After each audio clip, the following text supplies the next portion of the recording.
Good morning, it's Sonia with 2x2 Lagodo, and I wanted to talk to you about how to cope with your puppy during the COVID crisis. Some of you got puppies from us right before this happened. Some of you are you were on the reservation list and your puppies were born, and then the COVID crisis hit and you're getting ready to pick up puppies as a part of necessary travel here once all of the shelter-in-place orders are over. And of course, if you are picking up puppies from us or other people, please make sure you have adequately planned for vet care to make sure that your puppies will get their vaccines, excuse me, and adequate vet care, and that you have grooming appointments already set, either an in-home groomer or doing it yourself, or that you have someplace that is still functioning and open with its doors open.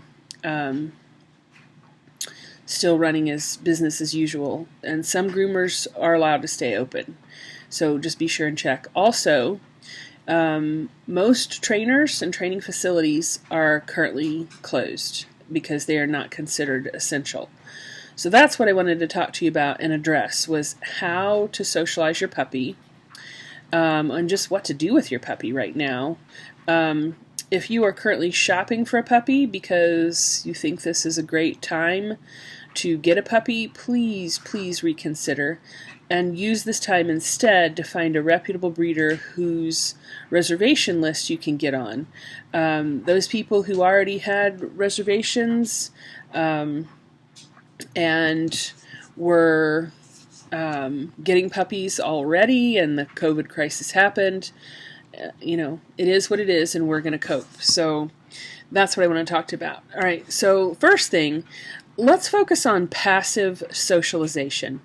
You should remain at a distance from other people, obviously other dogs, bikers, lawn people, construction workers, etc., in order to safely and effectively socialize your puppy during this time. We're going to focus on passive socialization. So sometimes that's a good option for puppies anyway, so that they can observe the noises and the sights and the sounds and the smells around them rather than being forced to acclimate immediately to certain things. So you'll reward them for taking in so many sights and sounds with a happy attitude. And that can include verbal praise, affection, and can also include treats. Make sure that you're limiting your treats right now, because the COVID crisis is going to take a toll on everybody's waistline if we're not careful. So remember, socialization doesn't always include interaction. And I tell all my people, your dog needs to meet 100 people in 100 days.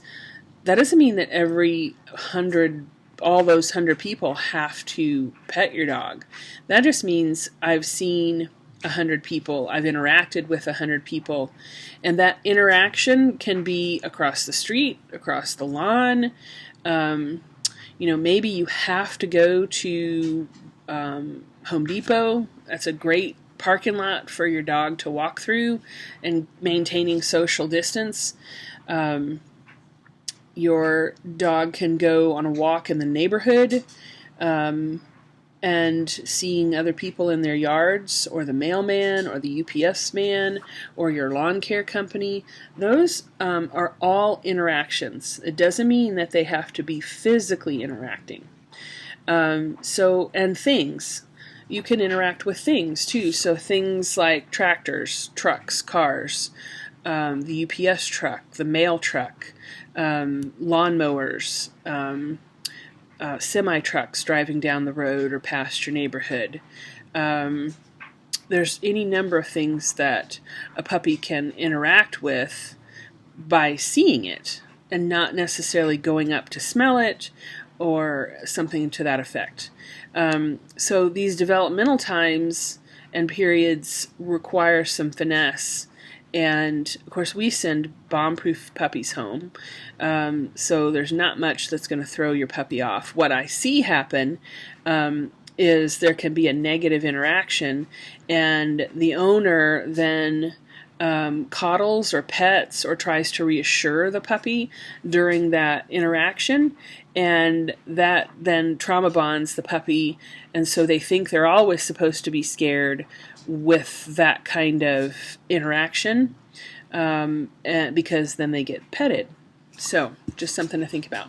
All right, number 2, a lot of us are at home more than usual, and I want to impress this upon you. A tired puppy is a fulfilled puppy. A tired puppy is a good puppy.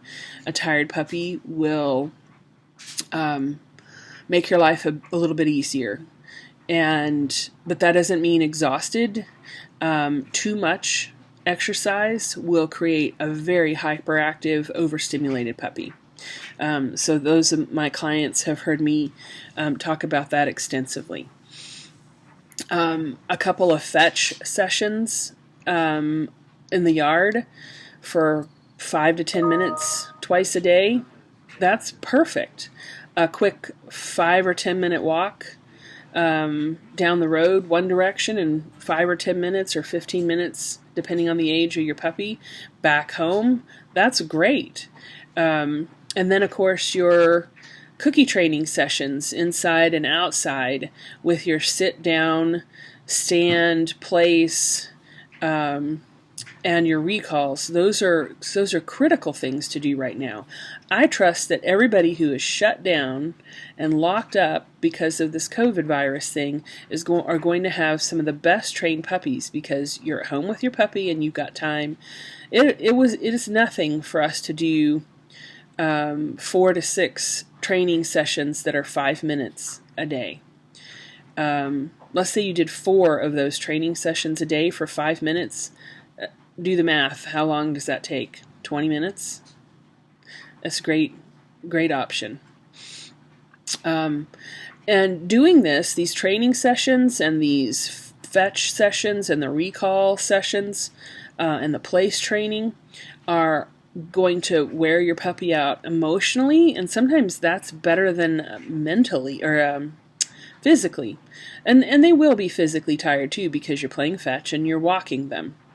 This will all prevent behavior like dirty crate behavior. Maybe they're chewing on things, getting into things, eating things, demand barking, chewing on inappropriate things that I mentioned.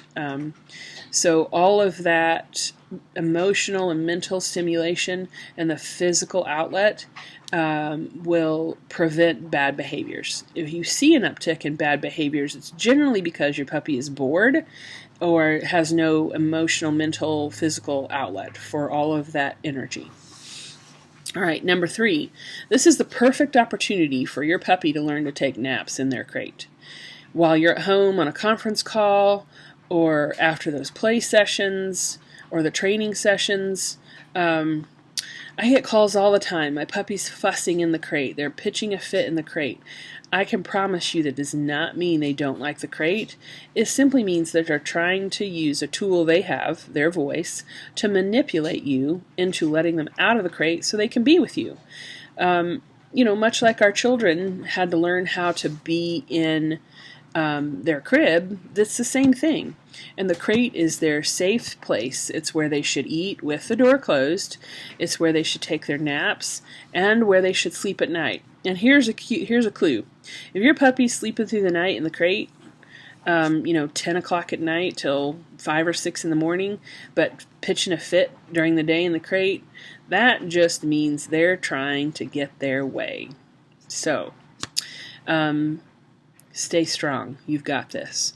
But keeping your puppy in the crate for those conference calls, for meal time, making meals, meal time, for both you and the puppy, those are great habits, because guess what's going to happen when you go back to work? Puppy is going to need to learn to have been in the crate in safe ways, in non-conflict time, and without anxiety or stress before you go back to work. All right, so it is a safe place, gives them a safe place to nap. The short, very positive experiences in the crate are awesome. All right, let's see, what else do I have?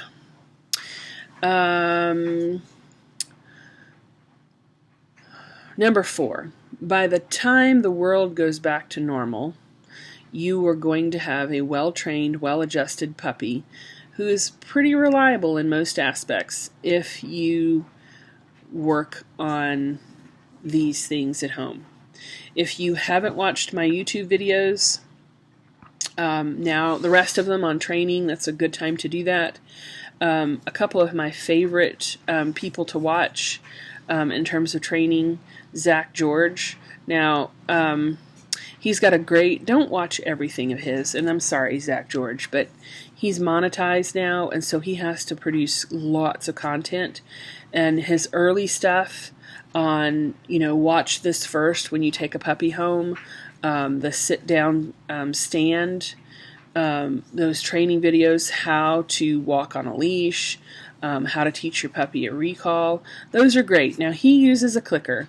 I am not coordinated enough to use a clicker. I just can't, never have been, never will. I don't think the Legato need a clicker, and who am I to say who needs a clicker and who doesn't, because I'm not a clicker professional, nor will I ever be. I just awkward.